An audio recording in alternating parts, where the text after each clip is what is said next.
Hello guys, welcome back to my YouTube channel.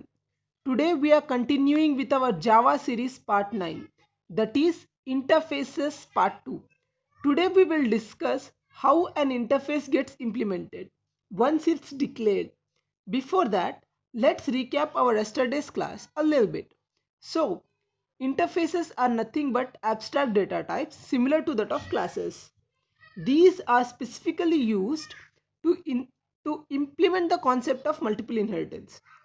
Without interfaces, multiple inheritance is not possible in Java. Interfaces does not contain instance variables. However, they contain methods and variables which are only abstract and final respectively. Here, final is a keyword. On using it, the value assigned to a variable will not change in the entire program.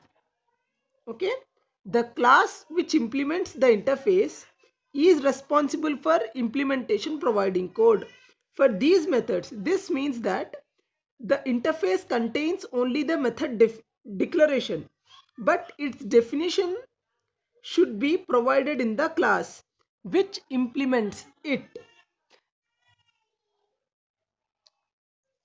As we have discussed in detail about interfaces, let's understand its implementation. After an interface is defined, it can be implemented by a class. For this purpose, the class declaration must include the implements clause followed by the interface name.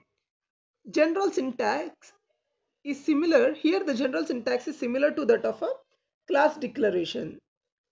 However, it should be followed by the implements keyword which follows the interface name.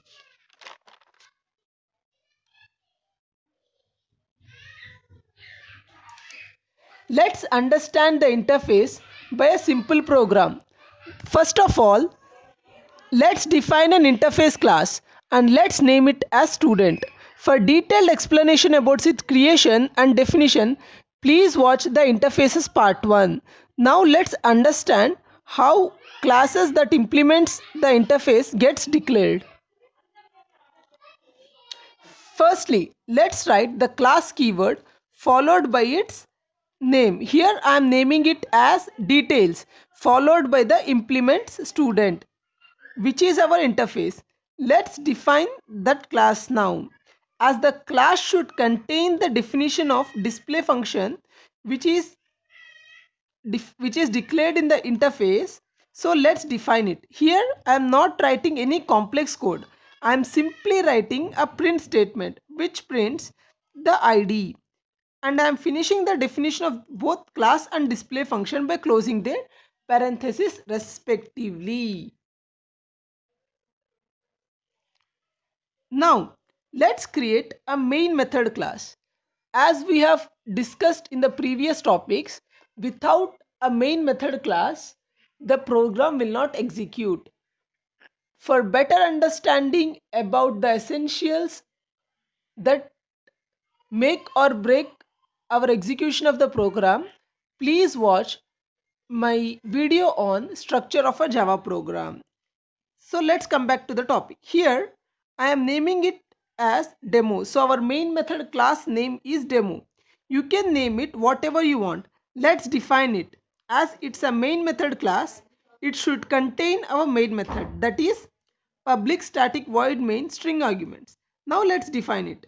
I am creating an object for detailed class to access the members of detailed class, and I am using it here by the object created D to access the display function. And let's finish its definition by closing its parentheses and our class by closing its parentheses as well.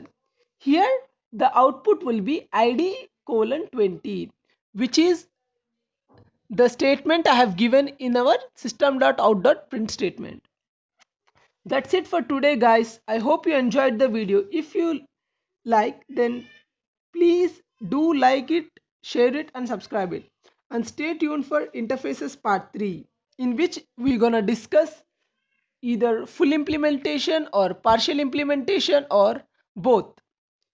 For detailed notes, mail me at bashirofficial2000@gmail.com. And finally, stay home, stay safe. May God bless you all. Bye bye.